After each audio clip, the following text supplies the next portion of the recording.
Assalamualaikum. So today we're going to present our soil mini project. First of all, we're going to introduce ourselves. Okay, my name is Khairil Hazim bin Khairum Nizam. My name is Muhammad Razi Jeffrey bin Azahar. And my name is Muhammad Idham bin Muhammad Hakim. So next we're going to move the next part, which is project overview. Soil compaction is an essential process in engineering world to ensure the stability and long lifespan of structure. Soil compaction reduces the void ratio in the soil and decrease the density of soil. In this laboratory test, students in Diploma Civil Engineering at UiTM Pasir Gudang were able to conduct a mini project, which is the objective is to determine the moisture content of soil, field density of soil, compaction parameter of soil, and percentage different grain size and soil classification by using two methodology, which is fieldwork and laboratory work. Next, the objective of the mini project is to determine the moisture content, field density, compaction parameter, and lastly, percentage of different grain size and soil classification. The area that our group choose is the resident area because the soil condition is wet and we also dry the soil that we take from the area. So next we're gonna explain the methodology that we use to get our data. So the test that our group conduct is for the laboratory work compaction proto test. So the apparatus is standard protomol with rammer of weight 2.5 kilo and dropping height 300 mm, and other accessory is proto needles 200 mm and 337.5 mm sieve, mixing equipment, steel straight edge, balance, airtight container, measuring cylinder, and sample extruder. So for the procedure for the compaction proto test is take about 3 kilo of representative air dry soil sample passing on a 37.5 mm or 20 mm sieve was taken. Adequate water was added to the soil sample to bring its water content to about 7% or less than the estimated optimum moisture content. It was left for some time. The mold and base plate were cleaned. They were fitted and the mess was recorded. Grease was applied on the inside of the mold. The collar was attached to the mold. The matured soil was remixed. About 2 to 3 kilo of soil was compacted in the 1000 mm mold in three equal layers using the rammer at 27 blow per layer. The collar was removed. The excess soil was cut with the straight edge. Penetration resistance of the compacted soil was determined using proto needle, and the resistance was recorded. The mold was cleaned from the outside and its weight was recorded. The soil was taken out from the mold. A representative soil specimen from the middle of the mold was kept for water content determination. Step 5 to 10 were repeated about 6 times, but with a gradual increment of water content each time by adding a sufficient amount of water to the soil. So next, laboratory work for the core cutter method. Firstly, the apparatus, which is we have core cutter, which is the typically cylindrical with a known volume. We use a tin, a plywood, hammer, knife, weight imbalance, moisture content tins, oven for drying samples. For the procedure, first we need to choose a suitable location in the field where the soil is to be tested. The area should be relatively flat and representative of the sites. Next, we have to place the plywood on top of the core cutter to help protect the core cutter from damage while being driven into the soil.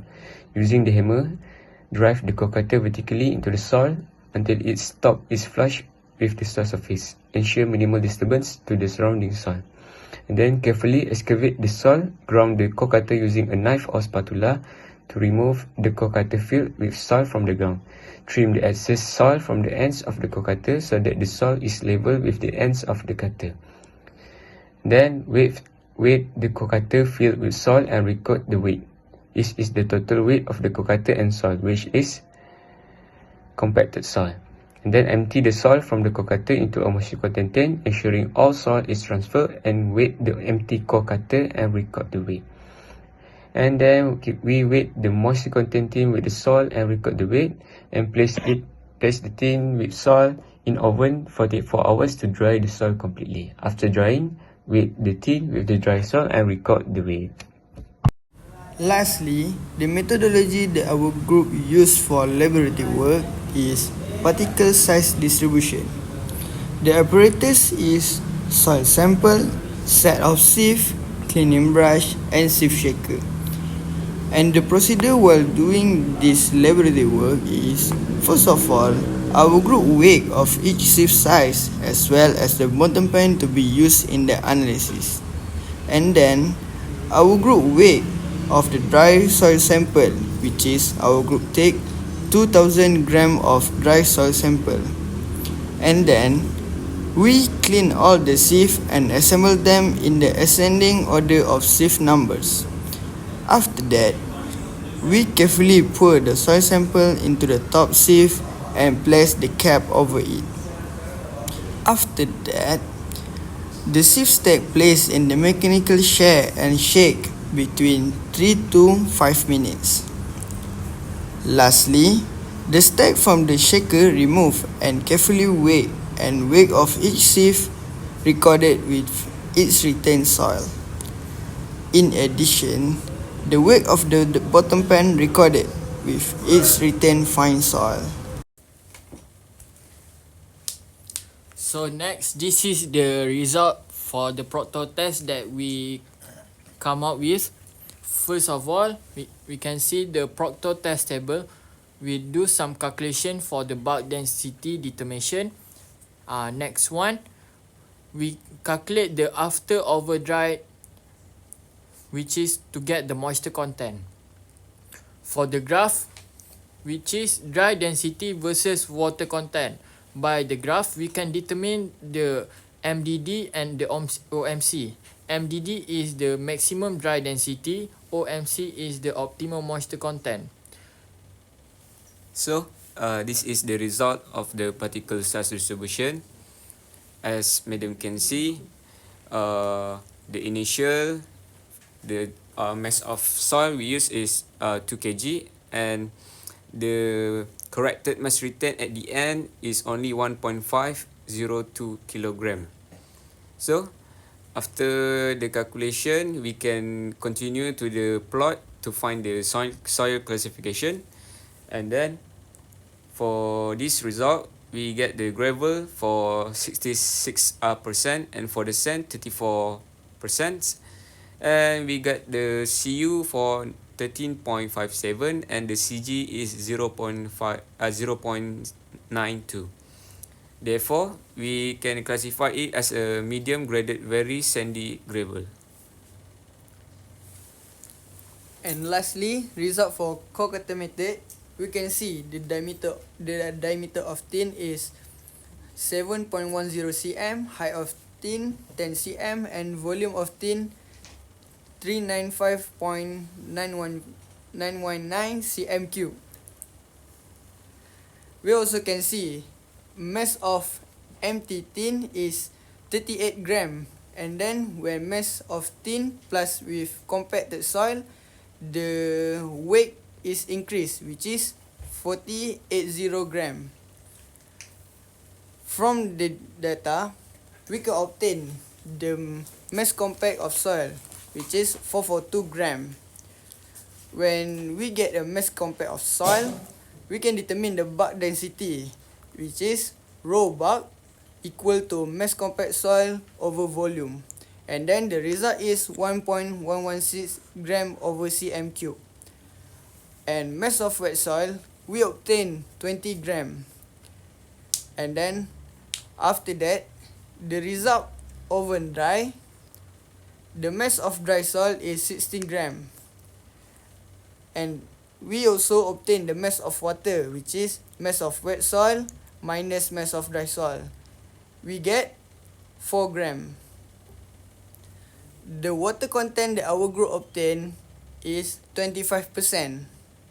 And then the dry density that our group obtained by using formula, which is rho d equal to rho bulk over 1 plus water content, which is we get 0.896 gram over cm cube.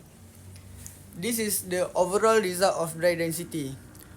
From dry density side, we get 0.869 gram over cm cube. And then the dry density lab.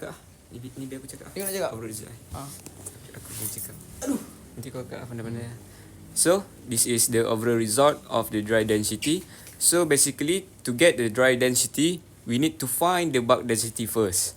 Therefore, for the dry density of the site, which is we use the co-cutter method, and for the density of lab, we use Proctor test method. Therefore, we can conclude that we get the raw dry site is 0.896 gram over centimeter cube, and for the raw dry of lab, we get 1.835 gram per centimeter cube. Therefore, we can calculate the relative compaction, which is the raw dry sites over the raw dry lab times 100%, which we got 48.75%. So, this is our finding and result. So, as madam can see, this is the conclude we can summarize, which is the dry density 0.040 and lab 0.153, and the relative compaction is 26.14.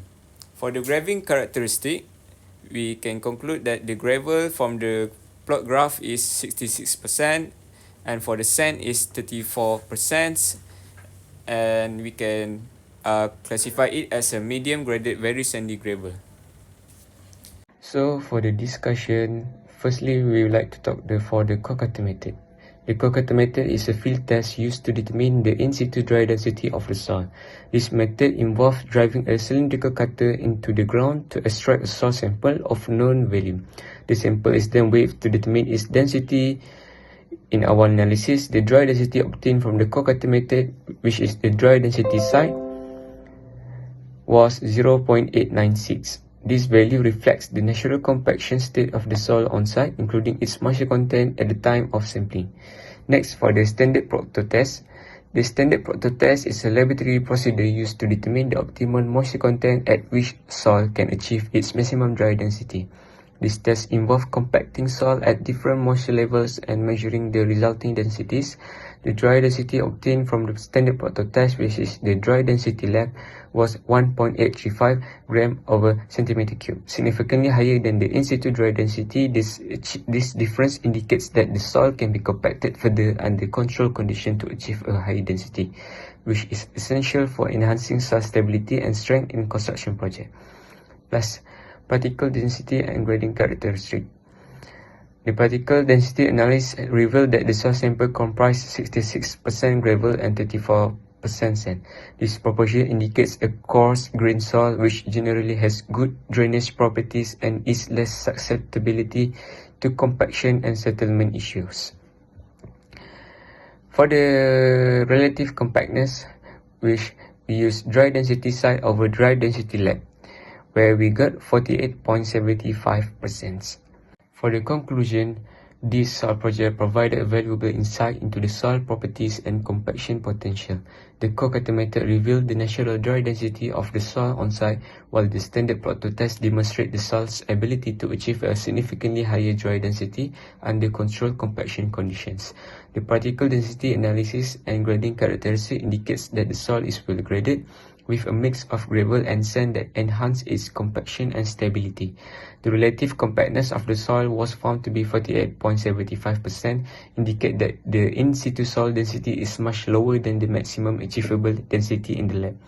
This suggests that significant compaction efforts are necessary on site to reach optimal soil density and ensure stability. In summary, the soil in situ dry density is relatively low, suggesting that on-site compaction may be necessary to achieve optimal density and stability. The well-graded nature of the sample with high Cu and appropriate Cg values indicate that it can be effectively compacted to meet engineering requirements. These findings are crucial for planning and executing construction projects, ensuring that the soil foundation is strong and stable. The result indicates a significantly lower relative compactness than expected. Several factors may contribute to this discrepancy. For the first one, moisture content. Difference in moisture content between the on-site condition and the lab environment can affect soil compaction, leading to variations in density measurement.